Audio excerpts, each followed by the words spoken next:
The Tipping Point with Mike Tipton is brought to you by Dubby. What is Dubby? Dubby is a clean energy drink that is made to give you focus with no crash, jitters, or angst like those other energy drinks have. They also have no maltodextrin fillers and don't use artificial dyes. Dubby contains vitamins, amino acids, a nootropic, and 150 milligrams of caffeine. Dubby's products are made in the USA in an FDA-inspected facility that strictly adheres to GMP manufacturing guidelines. All of the flavors are unique and custom-made by Dubby, and you'll never taste our taste anywhere else. The best part about it is they're affordable. Dubby's drinks come out to about $1 per drink, much cheaper than Starbucks or any of those canned energy drinks. To learn more, visit w.gg.com/discount/MRTipton33 and place your order today. Use promo code MrTipton33 and save today. Dubby Energy, be better. What's going on, everybody? I want to tell you about my new friends over at Cleverman. Visit them online at becleverman.com. What they gave me was the energizing face and beard scrub along with the Cleverman face scrubber. And trust me when I say this, the energizing face and beard scrub smells amazing. Combining it with the face scrubber, making sure that your boy was looking as good and sexy as possible, opened up a whole different sensation in my face that I haven't ever felt before. I felt so clean, so fresh, and so clean, like Outcast said, and it helped me feel like I was ready for my day. Make sure you visit them online at becleverman.com and follow them on Instagram at clevermannyc. The link is up in my bio if you want to check out all the amazing products they have.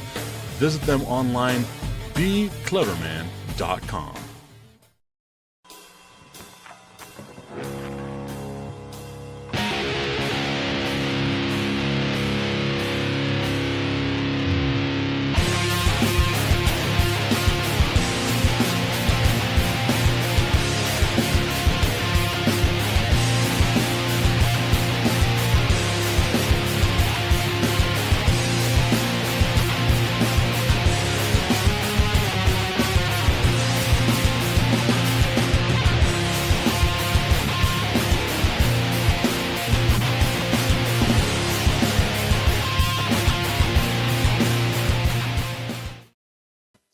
What's going on, everybody? It is time for the Tipping Point with Mike Tipton, hanging out with you here on this Tuesday morning, hoping that everyone's having themselves a great day. You can see by the hat, I'm having a great day.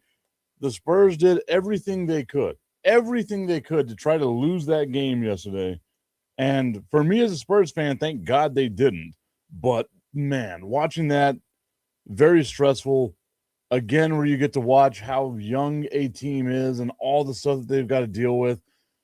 The Knicks are a really damn good team. Again, I'm not going to be surprised if the Knicks wind up winning this series, but it's just been fun to watch. I think that's the main thing that you want whenever you get a championship series like this. And it's kind of what's happening in the Stanley Cup final as well, where you want to have close games, no one's getting blown out, super competitive, all that good stuff. And that's exactly what we're getting with the San Antonio Spurs and the New York Knicks, and of course the Vegas Golden Knights and the Carolina Hurricane. But again, Tuesday morning, the show is your guys' show. Let's see what you want to talk about. You know me, I'm going to get the show started the way that I want to start the show, which is going to be talking about our San Antonio Spurs, my San Antonio Spurs. I can't say our San Antonio Spurs, but my San Antonio Spurs. Am I excited with the win? Yes. Obviously, it means this series could go long. I am fully expecting San Antonio to lose tomorrow night. I don't think there's any way you can go into New York and win both games, especially with how emotional that first game is. And I'm not going to go be one of these people that like goes to blame referees and stuff like that. I could understand why New York fans would be frustrated. I can understand why Mike Brown, the New York Knicks head coach, was frustrated. Mike Brown saying yesterday, talking about the fact that the San Antonio Spurs shot 24 free throws in the second half versus the 8 free throws that the New York Knicks had in the second half. Quote from the article here on ESPN.com. Knicks coach Mike Brown credited the San Antonio Spurs for winning Game 3 of the NBA Finals at Madison Square Garden to climb back into the best-of-7 series. He did not extend the same pleasantries to the officials. Brown pointed the fingers at the stat sheet, which showed the Spurs taking 3 times as many free throws as the Knicks in the second half, as San Antonio escaped with a 115-111 win Monday night to cut into New York's series lead 2-1. The Knicks were in the penalty for the final 9 minutes and 18 seconds of the fourth quarter, and the Spurs held a 24-8 free throw advantage in attempts in the second half. So you bring that up, right? The free throw attempts. We're going to look at all the free throw attempts in the game, because the first part of the game was very much the exact same thing. Both teams getting free throws, like getting in foul trouble early. That happened to the Spurs in the first half. You don't hear people complaining about that. It's only whenever it happens in the second half. The Spurs shot 10 more free throws than the New York Knicks did for the entire game. 10 more.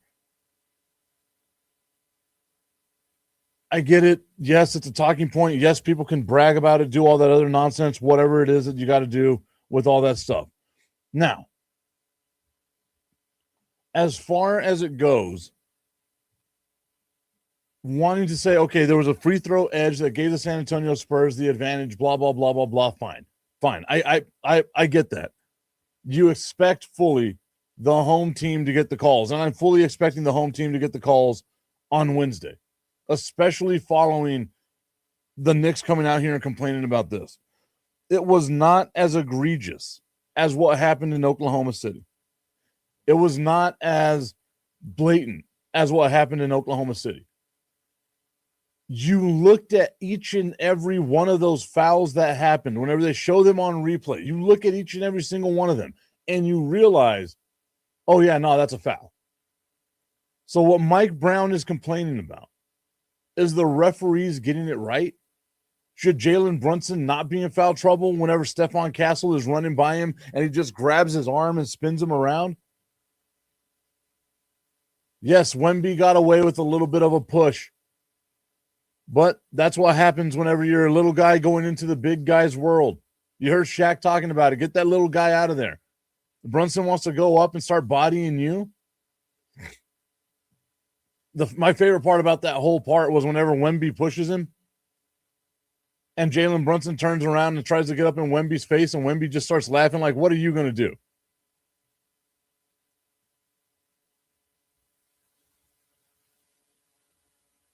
Augustin says it looks like the NBA wants a series. It's so lopsided. It was embarrassing. I saw something like this yesterday. And Augustine, I'm a little disappointed in you for falling for it. Because everyone's all like, oh, the ad dollars, this and that, blah, blah, blah, blah, blah. You get more from your product being out there, blah, blah, blah, blah, blah. You don't.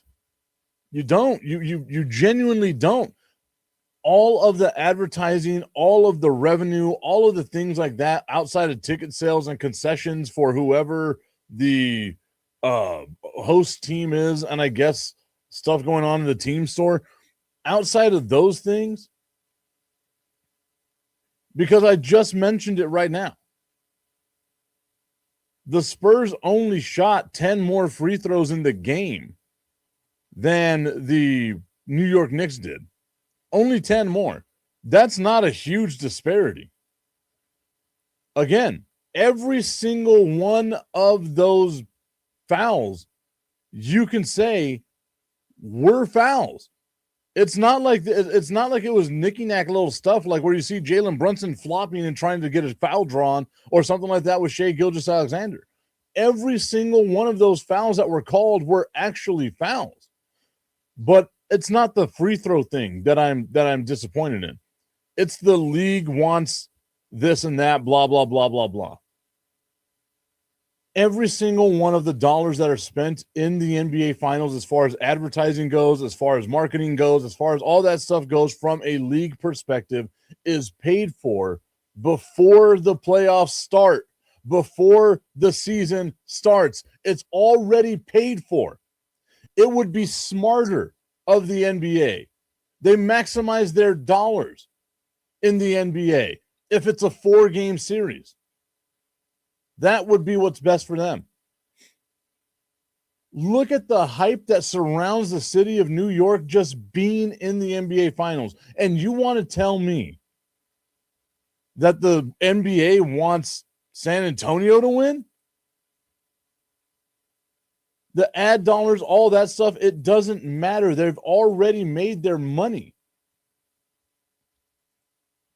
The masked man saying Spurs in 6. I don't know about that one. I would love to say that you're right. I would love to say that you're right, masked man, but I don't know. Like that means they've got to win 4 straight, and I can't see that happening. I'm again sticking with it. The Spurs in 7. Augustine saying, "Oh, come on, Wemby is a flopper." Everybody in the NBA flops. Let's just be honest about it. Everybody in the NBA flops. But you cannot sit there and tell me Karl Anthony Towns bear hugging Victor Wembanyama isn't a foul. They officiated the game correctly.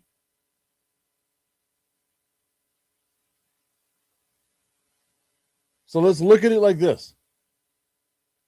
How many fouls? Tommy tuning in saying, "What's up, Tip?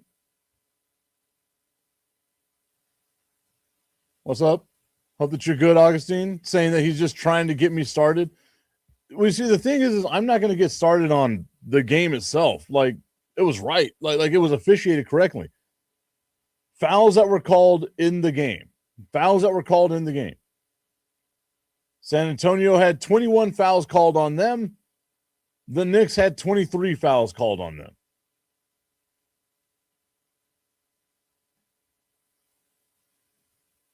Two fouls.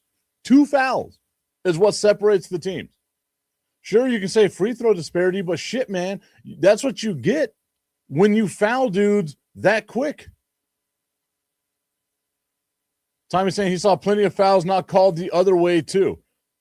I think that was the thing is what I love so far about this series, Tommy and Augustine and everyone else that's over here watching in the chat and all that good stuff. Thank you, one.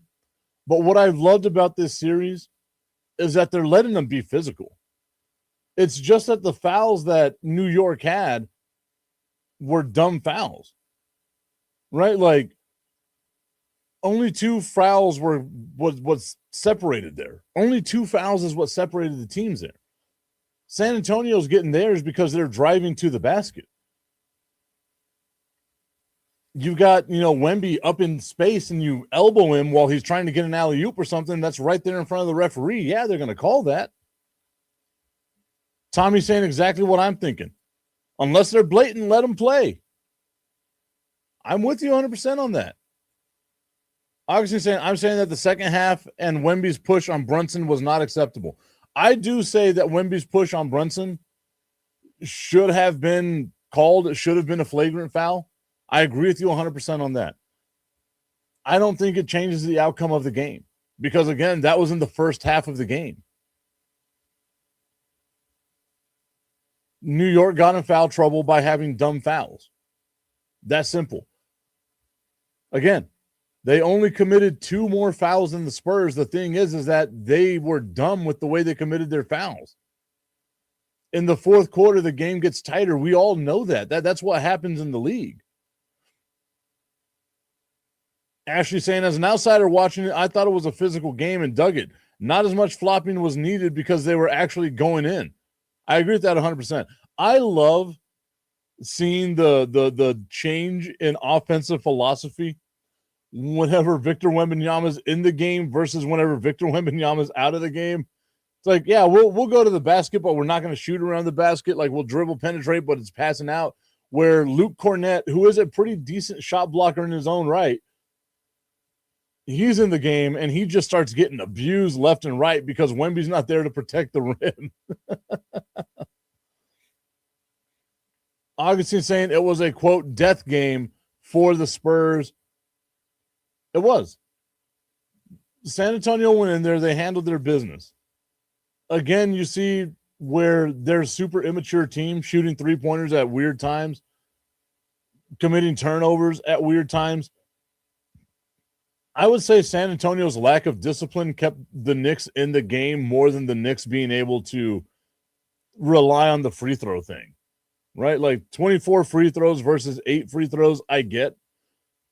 But whenever they're actually fouls, like again, if it was something where you could look at it and say, I don't know if that's a foul or not, look at every single one of those calls. It was a legitimate foul. Every single one of them. You did not hear any of the commentators be like, oh, man, that's a weird call. Tommy and Ashley saying, I blame 47 and that the 47 jinx is real. Hearing the boos during the national anthem was insane to me. Insane to me. I made people mad yesterday because I put out a clip where it looked like President Trump was sleeping. And somebody's like, if you've ever actually been in a luxury box at a stadium, you would know that he was watching a small TV. What's up, Sankey? Hope you're having a great day. If you've ever been in a luxury box at a stadium, you would know what it's like to have to watch a small TV. Because God forbid you watch the Jumbotron that's right in front of your eyesight.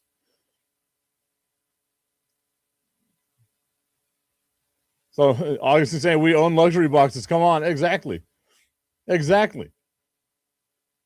If you look at where he was sitting, and I was going to do it, but it's not worth getting in a conversation with somebody that ridiculous.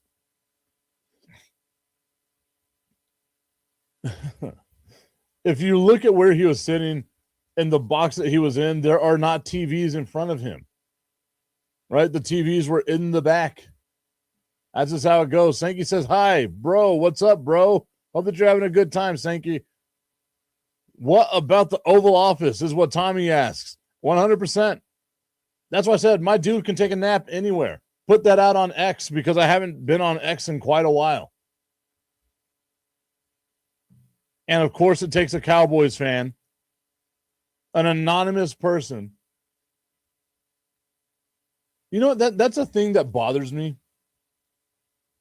is if you're going to act an ass, at least show your face, own it, right? Don't be a effing coward and hide behind, like, an anonymous profile, right? Put your name out there. Put your face out there. Own the shit that you're going to say, you bubbling coward.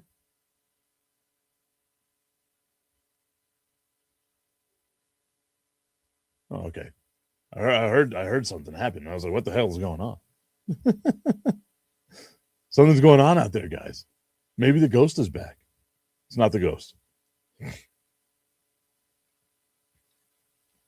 But, yeah. Sorry. Just so dumb. So, like, old boy was asleep. He's 1,000 years old. He's 1,000 years old. Let him fall asleep. You don't have to sit there glazing him. I was going to reply back with the Shawn Michaels thing doing, like, you know, the glazing motion. But I was like, you know what? I need to be better. I will be better. But it's just so dumb. He was watching a little TV. I'm sure that's what he was doing in the White House whenever he had his long blink. So funny. I don't know how. You know what? That's a different topic for another time. We're not going to get into that. Spurs, huh? Go Spurs, go. I will say yes. The free throw disparity, not going to be a thing in game 2. Or game 4, rather.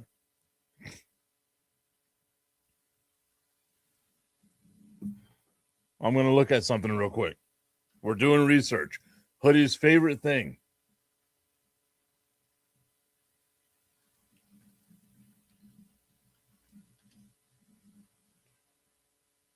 Come over here.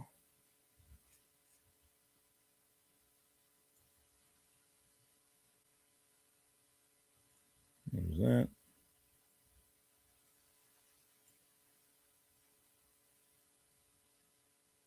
So there was no complaint when the Knicks shot more free throws than the Spurs in game 2. Let's go over to game 1. Let's see if we can't find game 1.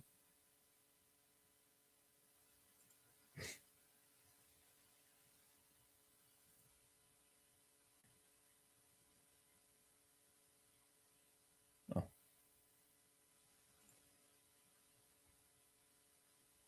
Trying to find when the game started. There it is.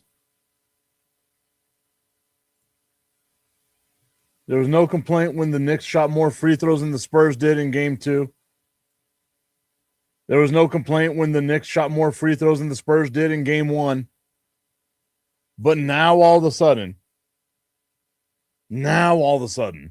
it's a thing.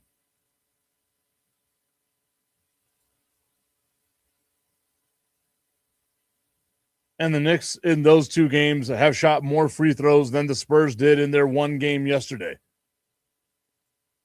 I get it, man. I get it. You want to find something. You got to find something. That's obviously what it's going to be, right? The Spurs shot more free throws in that 1 game than the Knicks did.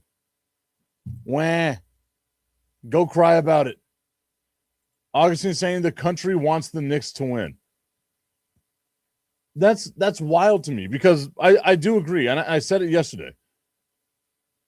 The NBA wants a short series. That's how they maximize their advertising dollars. They don't want to have 7-game series out there. But there's more storylines. There's better storylines for the NBA if the Knicks win. That's where I'm torn, right? Because I would love to see New York get a win. I'd love to see that. But not at the expense of my favorite team. So, unfortunately, I am some of the people that do not want the Knicks to win. Maybe another time, but definitely not now.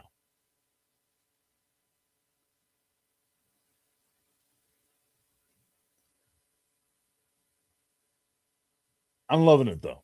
This has been a very fun NBA final. It really has. And sure, you can complain, I guess, a little bit about the free throws. I think it's a non-thing. Again, 2 fouls. 2 fouls throughout the game is what separated them. The Knicks had 23 fouls called on them. The Spurs had 21 fouls called on them. Not a huge disparity, guys. But the thing is whenever you're settling for outside jumpers and you're not attacking the basket because you got a 7'5" alien in the paint, you're not going to get free throws. It just doesn't happen that way. All of us have watched basketball before. No, you go into the paint, you go up for a layup, you get fouled, you go to the free throw line. There's not a shot blocker for the New York Knicks. Mitchell Robinson clearly hurt with that right hand. Karl Anthony Towns is a defensive presence, kind of, but it wasn't like that, right? Tommy's saying, I want the Knicks to win. I don't care which team it is in the East. Anybody but the Spurs.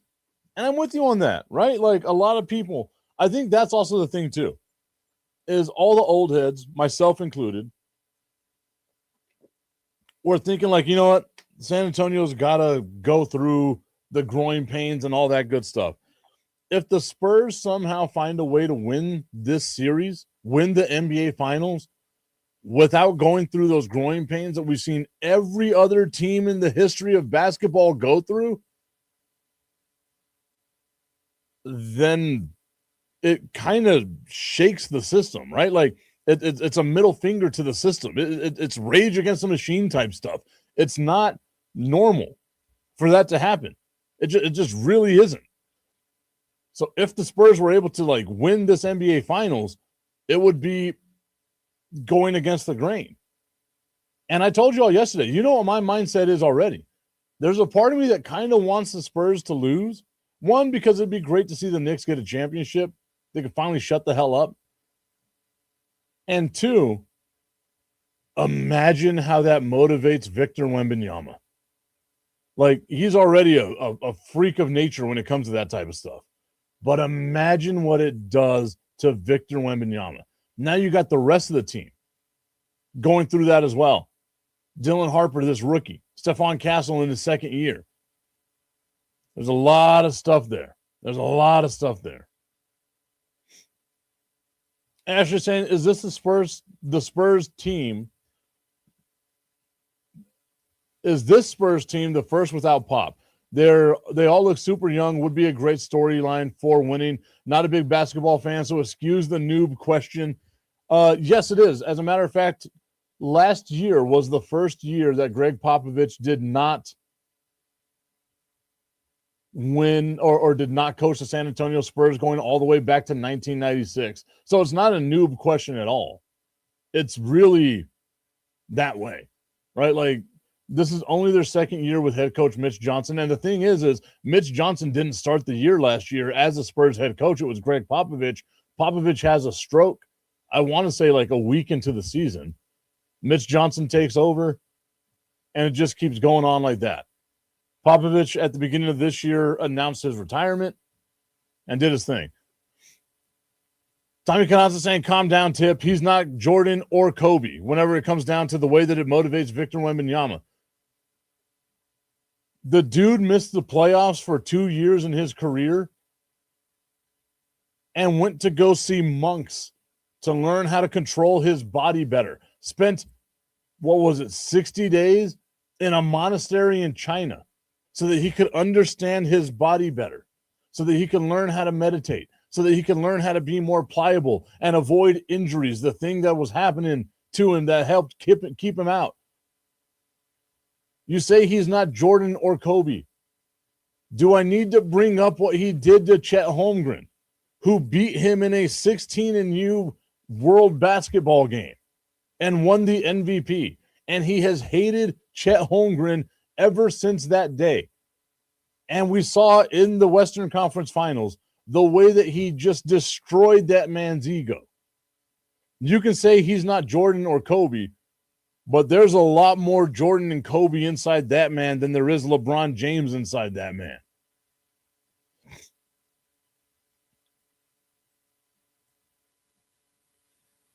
Micah Parsons went to go train with sumo wrestlers. Is he Jordan? LMAO. No, he's not. I'm not the one that made the Jordan comparison. You did.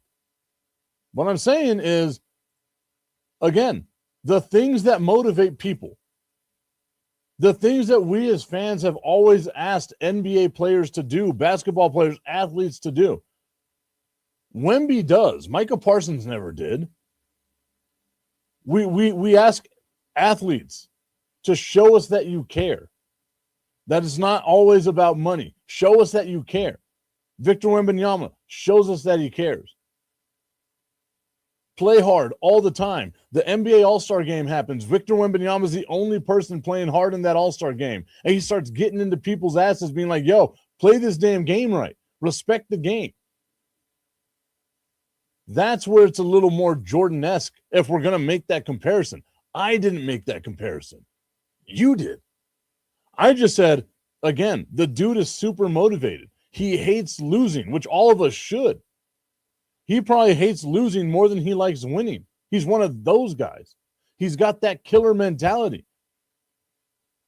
Again, he's only 22. Let him grow and become a little bit better, and then we see what happens in the future. What I'm saying is, the kid loves basketball, and he hates losing. Very few people we can say are that way. It's Jordan, it's Kobe, it's probably Jerry West, right? There's much more Jordan in Victor Wembanyama than there is LeBron in Victor Wembanyama. And I hate to be the guy that's like, oh, LeBron this, LeBron that. LeBron didn't care about the way that Jordan and Kobe did. He was extremely gifted, is extremely gifted.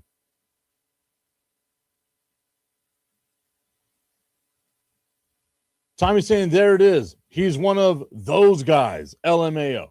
He is. Dudes that hate losing? I don't know, like, who else we could talk about there. Larry Bird, Magic Johnson-esque, like, he's on that trajectory. There's no, like, I get that you're a hater. Like, I genuinely understand that you're a hater. But if you're going to sit there and be like, oh, no, Victor Wembanyama doesn't care about the game,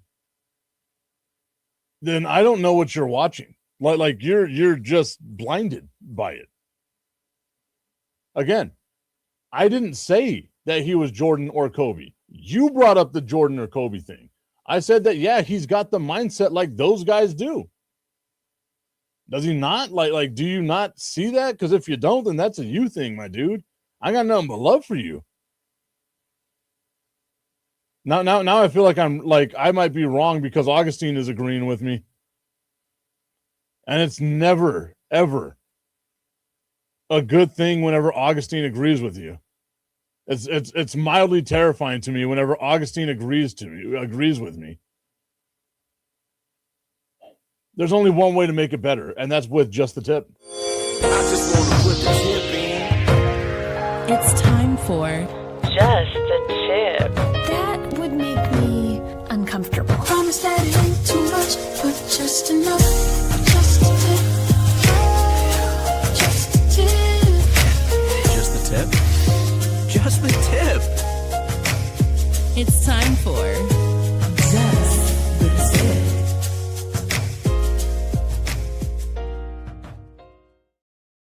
Just the Tip is brought to you by our friends over at www.myhappynuts.com. As you know, it's rocket science for where the sun don't shine. Guys, there's all kinds of deals that you can get right now to make sure your boys are feeling as fresh as they possibly can during the summertime. All you got to do is go to www.myhappynuts.com. Make sure that you use promo code Mike Tipton at checkout so that you can save, and then check out all the bundles they have. They've got the Big Wood Energy Bundle. What's in the Big Wood Energy Bundle, you may ask? Well, they've got the body wash, the Big Wood body wash. That's what I smell like all the time. Not only am I slanging that meat, I'm bringing that wood. They've got the comfort cream to help you out with that as well. And, of course, the whole body deodorant so you can smell like Big Wood from your pits to your tip the way that God intended you to. www.myhappynuts.com. Use promo code Mike Tipton at checkout and save on all of your male grooming needs. I'm willing to put some money on this one then. Tommy. Tommy's saying that I'm implying it. I am not implying it at all. I just said that he is a super motivated guy. You took it as though I was talking about Jordan or Kobe. I just said he's a super motivated guy. Like he really does. Again, you can say, yeah, Micah Parsons trained with sumo wrestlers for a day. A day. That was it. Victor Wembanyama went to China, lived in a monastery. Seems to be a little more overboard than training a day with sumo wrestlers. Augustine saying, let's talk about soccer and make Tommy quiet. I don't want to talk about soccer right now. I was wondering about this, Augustine, and maybe you can help me out. I saw a bunch of stuff that said the World Cup kicked off last Saturday, but I ain't seen a World Cup game at all. So I'm trying to figure this one out. Like, what the hell is going on there? Augustine saying, thank goodness I saw the clock and lowered the volume. I forgot my headphones and you're on speaker.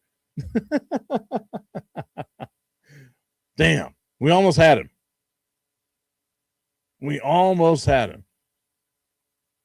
It's Christ, the amount of work emails I'm getting right now. I don't know what the hell happened. Messed around and somehow got responsibilities. I don't like this world I'm living in.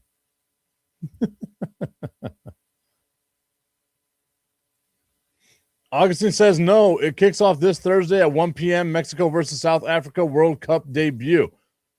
I saw that, but I also, like, someone told me, like, soccer people, it wasn't just me. Many people were saying, lots of people, smart people were saying it, that there was something that happened on Saturday. I don't know what it was that happened on Saturday. Again, I know I'm a huge soccer guy, but I'm just not plugged in all the time. I'm too big for the World Cup.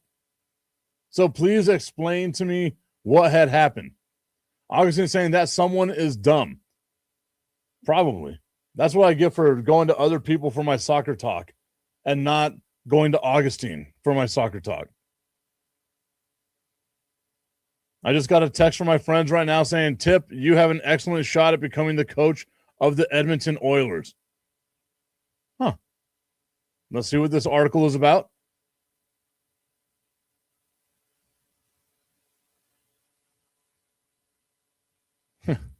I love the quote from Shaq.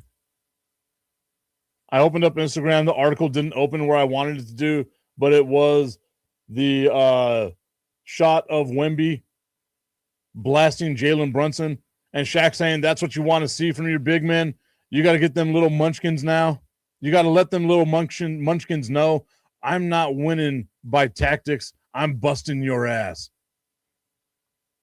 It should have been a flagrant foul. I will say that, but I agree. Be big. I say it to my son all the time. Like, he's pretty tall whenever we were playing basketball and stuff. Like, you're big. All you got to do is be big. Wemby, you're big. Just be big. I hate seeing them, like him, of all people. This is where I say that he's got to, like, take that next step. If we were to actually, and not figuratively, but if we were to actually start saying, you know what, let's get him on that trajectory for Jordan or Kobe status, right? Is he's got to attack the basket. Like, he's got to attack. Like, stop settling for mid-range jumpers. Stop settling for threes. I know you can make them. Whenever it's pull-up time, cool. I'm good with it. Shoot that shot. But whenever it's, I've got to make sure I'm stopping momentum. I got to establish that I'm the most dominant MF on the floor. Stop settling for mid-range jumpers and get there. Augustine saying Wemby needs to hit the weights. Yeah, he does. He's still pretty strong, but yeah, you're right. He's got to bulk up a little bit. But Karl Anthony Towns, super caked up. Tommy laughing at me. Again, I'm going with a hypothetical here. I think I've said it on this show a bunch of times, right? Like, there will never be another Jordan. Kobe was as close as it'll get. We'll probably never get another Kobe either. There will never be another one of those two guys. I will say that hands down. There will never be another LeBron James. Chances are there will never be another Victor Wembanyama either. There will never be another Kevin Durant. You know why? Because those guys played their game their way. If we want to start talking about Wemby, which is way too early to do this, I do agree, as one of the greats of all time, then what he needs to do is establish that he can get into the paint and do what he's got to do. You're 7'5". Be 7'5". Don't be big for nothing. Don't be a BFN. Why are you settling for a jump shot when you got a dude that's 6'6" guarding you? You got a full foot of height on him. Like Augustine says, go to the weights, get a little bit bulkier, and then I think we'll start seeing some of that. But if he doesn't like do that, which is, again, you can see that he's gotten a little bit bigger. It's just he's so tall and skinny. Like, a little more muscular is what I mean. Compare yesterday to, like, the first year in the league. He's added a little bit of weight. But, man, Augustine saying he needs to change teams in order to be great. LOL, there's no way that you believe that. One of the greatest franchises in the history of sports.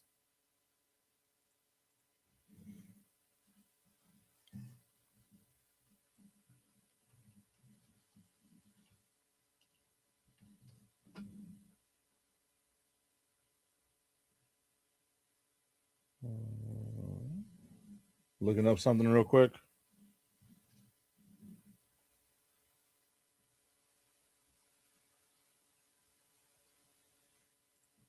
The highest win percentage in basketball history. All-time record. The Boston Celtics at 59.7% win percentage. Number one, the San Antonio Spurs, 59.6% win percentage. Number two, the LA Lakers, 58.8% win percentage. Number three. Where's the Mavericks on here? Let's see. We're going to go down this list. I'm not saying it as a jerk, Tommy. I'm saying it out of actual wanting to know. That is wild. That just shows you again how good Jordan was for that period of time.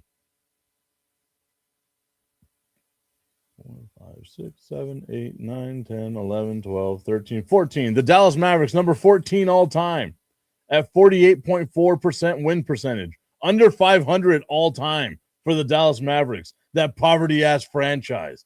The Chicago Bulls, though, number 16 all time. Number 16 all time. 47.9%. It's crazy to think how bad the Bulls were before Jordan and after Jordan. Tommy said that. I said of all sports, they are. Again, guys, sure, you can say, Tip, you're being a homer, whatever, blah, blah, blah, blah, blah. Are the San Antonio's, like, am I missing something here? Because as long as I've loved me some basketball, we've always heard about the San Antonio Spurs being one of the best franchises in all of sports. Right? Like, I'm not living in some weird ass echo chamber here. I'd love for the Dallas Cowboys to be on that list. The Yankees, I guess, are on that list. But I'd love for the Dallas Cowboys to be on that list. Like, again, that do have one of the highest win percentages in NFL history. But whenever we talk about franchises and we talk about like sustained winning and like all that stuff, like it was always comparing the Patriots and the Spurs. Am I missing something here? Popovich and Belichick. And it was always like, oh, let's break up the coaching tree and see how much better Popovich's coaching disciples have been than Belichick's coaching disciples. And again, like that's me talking about the Patriots. I can't stand the Patriots. I can't stand their fans except for Augustine. He's a halfway decent guy.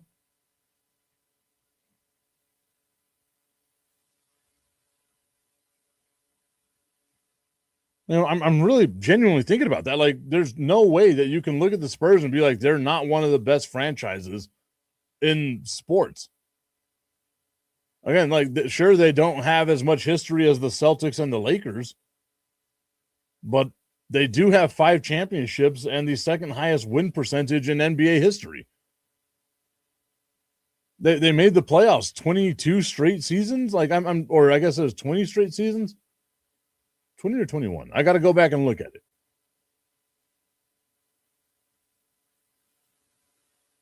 Right? Like, I maybe it is me. Maybe it's a me thing. Tip, it's a you thing. The commission saying, nah, you're not crazy. Like, again, like I really genuinely felt like that's a thing. But like I said, the craziest thing to me is like how dominant the Bulls were, like looking at this list. The fact that the Chicago Bulls have a under 500 win percentage for their entire history and won 6 championships, could have won 8 championships if Jordan didn't retire, shows you just how good Jordan was, how great Jordan was,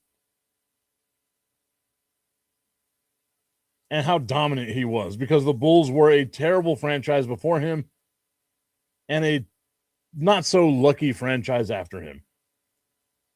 The Cavaliers at the bottom, let's see, 30, 29, 28, 27, 26, 25, 24, 23, 22.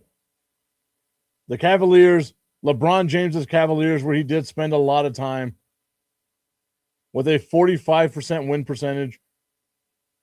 The Minnesota Timberwolves with a 42% win percentage. I love this. I don't know why I love this, but I do love this. Memphis at the second to the bottom. New Orleans second to the bottom. The fact that the Charlotte Hornets aren't the worst team. Well, I guess, yeah, it would be the Pelicans. They were the Bobcats. Michael Jordan's owned Bobcats. I got to look up like what the highest win percentage in sports is.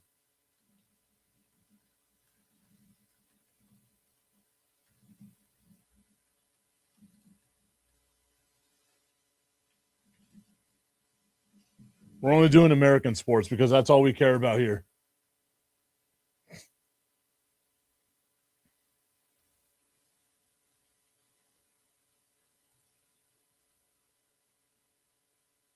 I feel like Google AI is lying to me because now it says the Spurs have the highest win percentage. 61%. But StatMuse told me otherwise.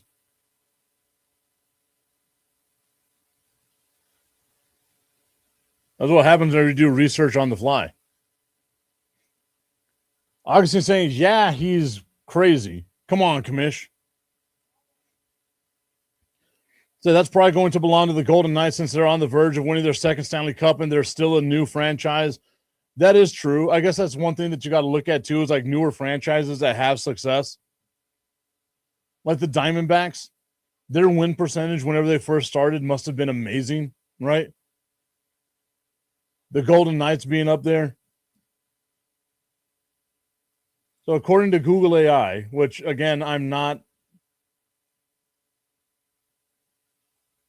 which again is weird looking at this because I know like, okay, so they have the Dallas Cowboys with the highest win percentage in NFL history, which I know it bounces between them and Baltimore. Well, San Antonio being at 61%, according to Google AI, is not, I don't think, factually correct. Then they got the Yankees at 56.9%, which I can see. And then they had the Montreal Canadiens at 53.9%. There is a note that lets me know, though, that the Detroit Wolverines from the Major League Baseball briefly held a staggering 75% win percentage during their existence in the 1880s, setting a single-team historical anomaly. But the Spurs retained the best sustained mark among continuously active major sports franchises. I'm going to have to do better research on that because, again, I'm fairly positive that it is the Boston Celtics that have the highest win percentage in all of sports. But it's because of just how long the Celtics played against nobody, right? Which I guess you can't really say because there are a lot of somebodies in the like 50s and 60s. Why am I getting so many emails right now?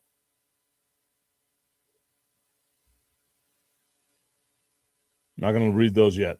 They know my schedule. I wonder what the Golden Knights win percentage is now.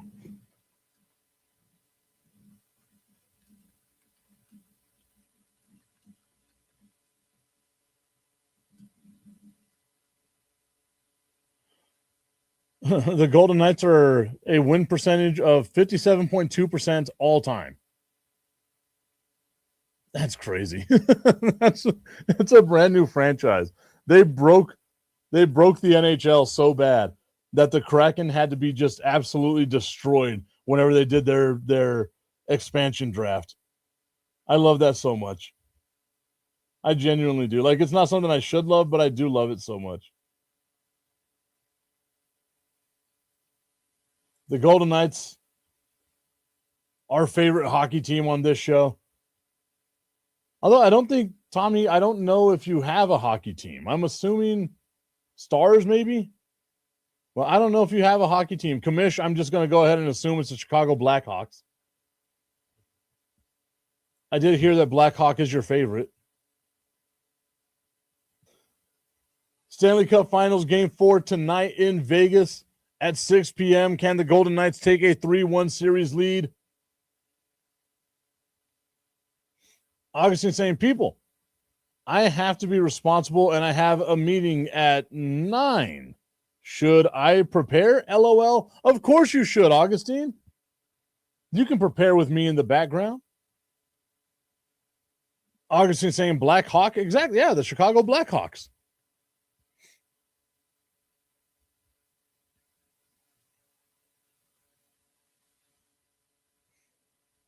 I've been excited about this. Tommy's saying if I had one, it would be the Stars, I guess. I don't follow hockey, though. Like I said, I had to start following hockey because of things in my past. That sounded very ominous. The commissioner saying he does love Blackhawk, but not the other thing. Commish, I don't see a problem with it, man. Just be you. Be you, my dude. You know I got nothing but love for you. And the rest of the people that love the Chicago Blackhawks?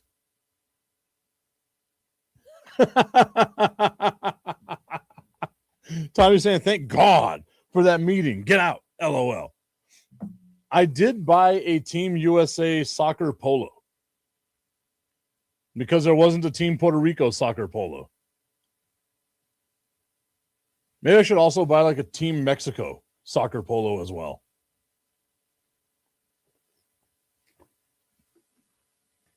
I bought khaki shorts the other day because it gets hot as hell working at a baseball stadium. The commissioner saying Jay Hood needs to call a team meeting now. LMAO. I would, hey, if Hoodie calls a team meeting, I will be there, but I also know that it's because of me. Like I created some sort of issue that needs to be fixed. But got some Hoochie Daddy khaki shorts that I've been wearing at the baseball stadium. And Tommy, it makes me think about you and your Hoochie Daddy shorts that you wear over at UPS. I've got to get some of those UPS shorts, brother. You got good looking legs like mine. You show them off. That's all I'm saying. I can't be blamed for what it is that I've been doing. Like I said, whenever the show started, Game 4 for the San Antonio Spurs, I really suspect them to wind up losing that game. It was such an emotional win yesterday, and we see the way that they bounced back following emotional wins, the way that they lost to the Knicks in Game 1. And again, the trajectory is history shows us all the time. You got to take your lumps. Maybe, just maybe, the Knicks get their win, be their first championship in 53 years, I want to say. Maybe a little bit longer. I think it was a crazy stat where it was like 60% of people that live in New York right now were not born the last time the Knicks won a championship. That is an insane stat. Tommy's saying that he doesn't wear the Hoochie Daddy shorts. LMAO, I am a warehouse guy. You know what? I still think you're wearing those Hoochie Daddy shorts. You just don't want to admit it. Show off them legs, brother. We all know you got them good-looking legs.